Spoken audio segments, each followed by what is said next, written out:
Bienvenidos al Autómata Podcast. Yo soy Héctor Mata y este es el episodio 5.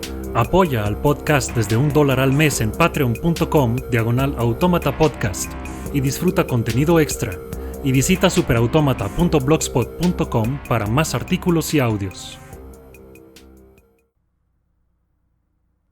Tras algo de introspección, he elegido la discusión libre en vez de la autocensura. Sin criticar al modelo liberal, no podemos reparar sus fallas ni avanzar más allá de él.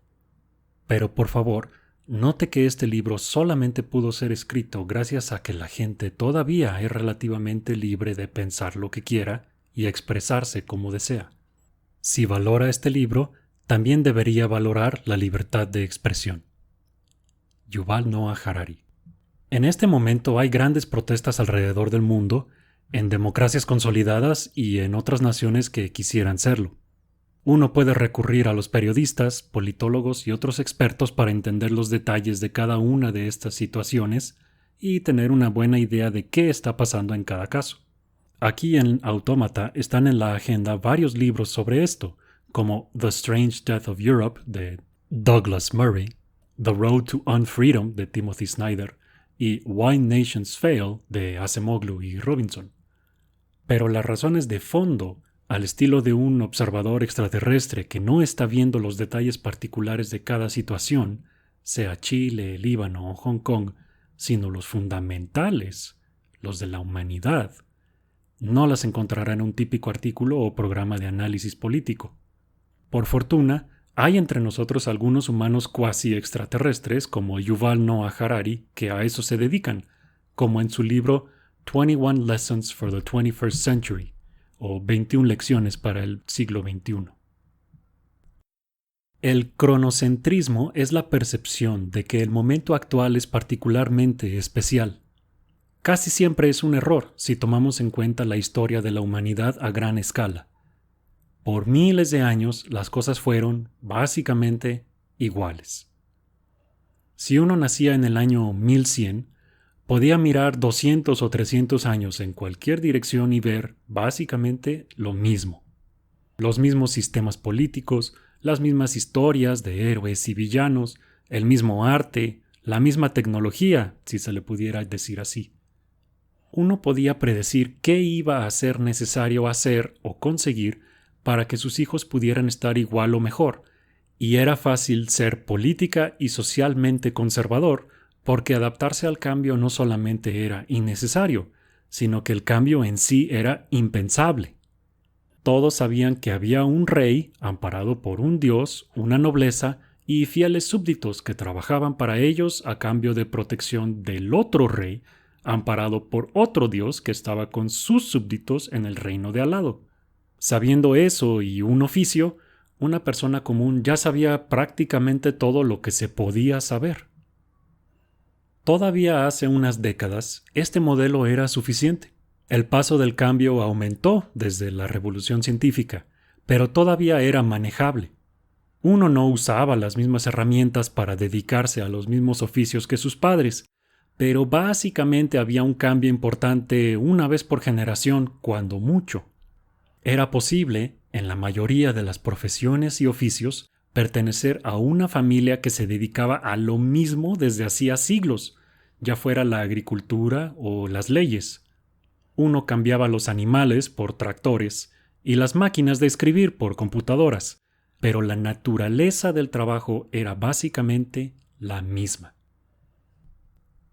Al alba del siglo XXI, esto ya no es cierto. Dejarse llevar por las corrientes del cambio es una receta para el naufragio seguro. Esto sí es, sin duda, un momento único en la historia de la humanidad. El liberalismo derrotó primero al fascismo y luego al comunismo, y parecía ser la única opción viable.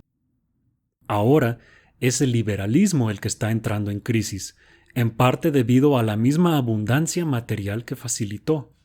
Aunque la crisis empezó hace décadas, los síntomas más agudos se han visto desde las elecciones en Estados Unidos y Reino Unido en 2016. No parece haber una opción más disponible en caso de que falle el liberalismo.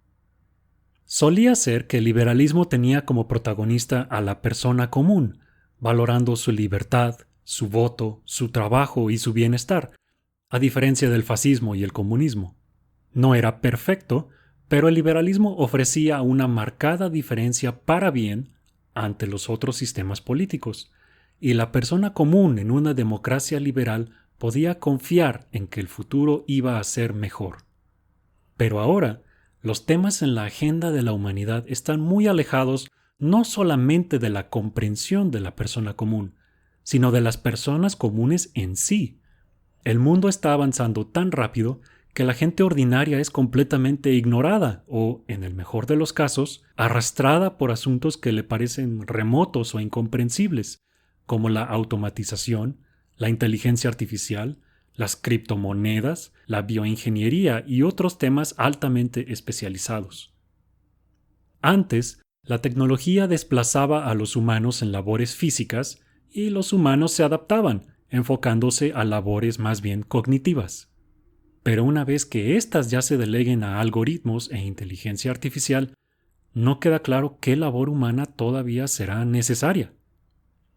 En el pasado, inclusive los gobiernos fascistas y comunistas más autoritarios necesitaban cuidar algo a su gente. Las necesitaban para que produjeran, que lucharan, que se reprodujeran. Con gran organización y valor, era posible coordinarse para hacer un paro y exigir mejoras en las condiciones de vida. Por más drástica que fuera la situación, uno podía refugiarse en que el régimen no los podía fusilar a todos, y por más censura y mano dura que aplicara, no podía leerles los pensamientos. Los disidentes escuchaban estaciones de radio extranjeras o tenían sus propias publicaciones clandestinas mientras se presentaba la oportunidad de cambiar de régimen, o, al menos, de huir de él.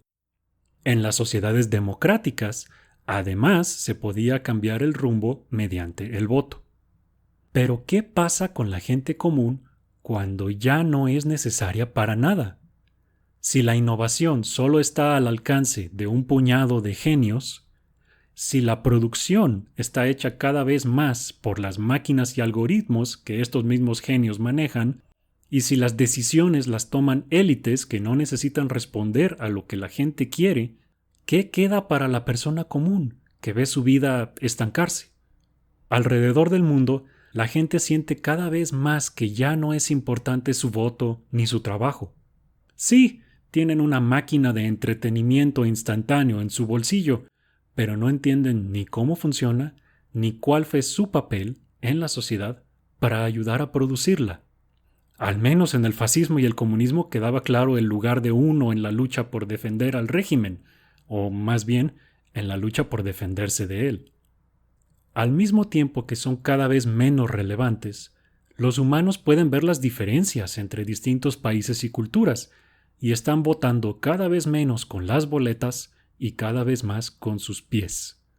Dice Harari: en mis viajes a través del mundo he encontrado mucha gente que quisiera emigrar a los Estados Unidos, Alemania, Canadá o Australia. He encontrado a algunos que quisieran ir a China o Japón. Por ahora no me he encontrado con una sola persona que sueñe con irse a vivir a Rusia. Mientras que la humanidad se enfrenta a los tres grandes problemas de disrupción tecnológica, cambio climático y la persistente amenaza de aniquilación nuclear, también está atorada con el viejo sistema político diseñado para actuar solamente cuando las cosas cambian lentamente y se ha logrado un consenso abrumador sobre el camino a seguir. Pueden ver cómo la tecnología cambia todo a su alrededor, pero también ven cómo sus gobiernos siguen iguales y sus niveles de vida también. Ante la desesperación y la incertidumbre, los que pueden irse a los lugares donde las cosas son mejores, lo hacen. Los que ya están en esos lugares, percibiendo que no hay alternativas para salir de su estancamiento y desconfiados de los recién llegados, ya no saben qué hacer. Resurgen los candidatos que prometen hacer las cosas simples como antes, cuando la gente ordinaria entendía cuál era su lugar y cuáles eran las reglas para asegurar que sus hijos vivieran mejor que ellos. En particular, tienen atractivo los candidatos que ofrecen volver a una política nacional, en la que no sea necesario pensar en las complejidades del mundo moderno global. El nacionalismo tiene su lado bueno. Para empezar, permite la cooperación con millones de extraños que de otra manera sería imposible. Los países sin un sentido nacional fuerte se desmoronan, como es el caso de Afganistán, Congo, Somalia o Irak. Pero, aún así, cito a Harari, ahora tenemos una ecología global, una economía global y una ciencia global, pero seguimos atorados con política a nivel nacional.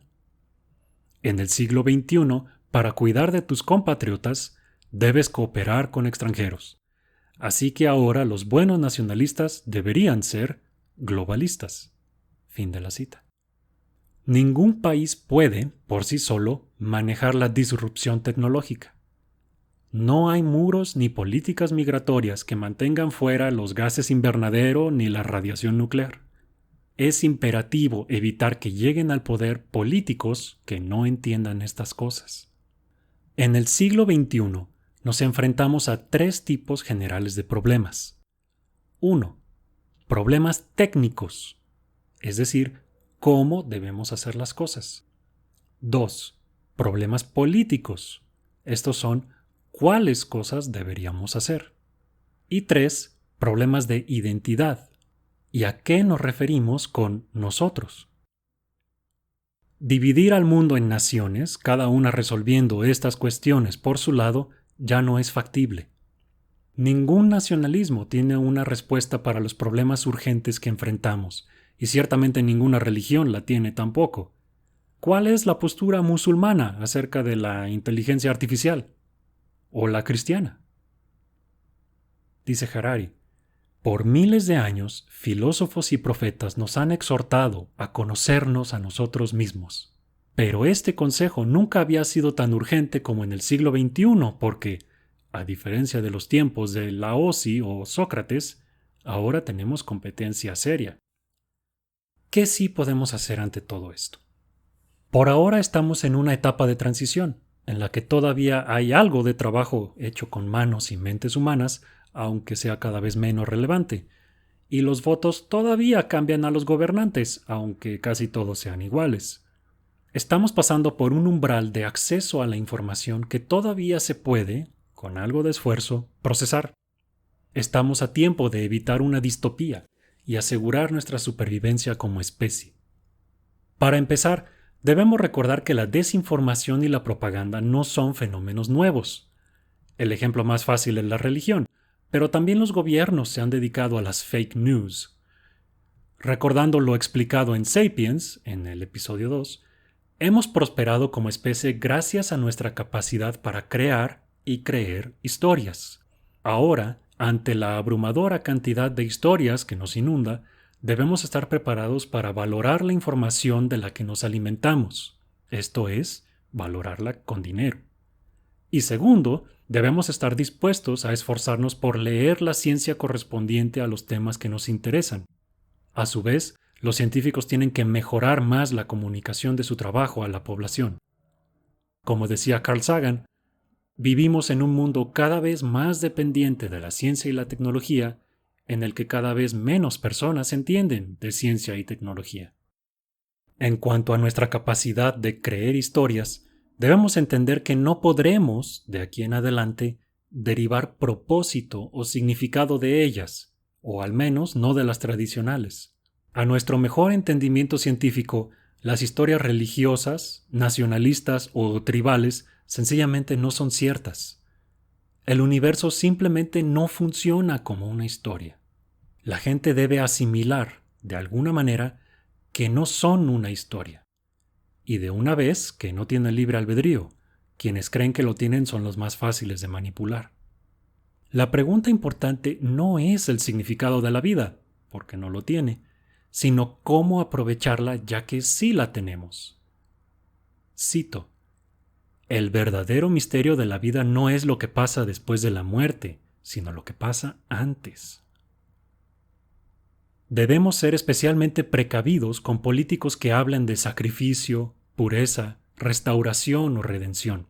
Ante cualquier político, debemos preguntarle cuál es su propuesta para lidiar con el cambio tecnológico, el climático y la amenaza nuclear. Los candidatos que no puedan articular una visión clara y global sobre estos tres temas deben ser descartados. En general, concluye Harari, yo confío más en quienes admiten ignorancia que quienes dicen tener todas las soluciones. Si quieres que tu religión, ideología o visión del mundo lidere el mundo, mi primer pregunta para ti es: ¿cuál ha sido el mayor error que tu religión, ideología o visión del mundo ha cometido? ¿En qué se ha equivocado? Si no puedes contestar algo serio, al menos yo no confiaría en ti.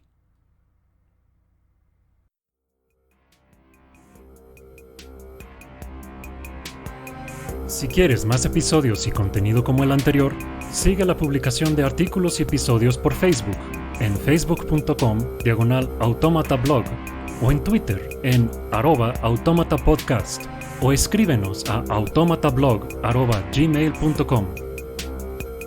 El podcast es posible gracias a tu apoyo.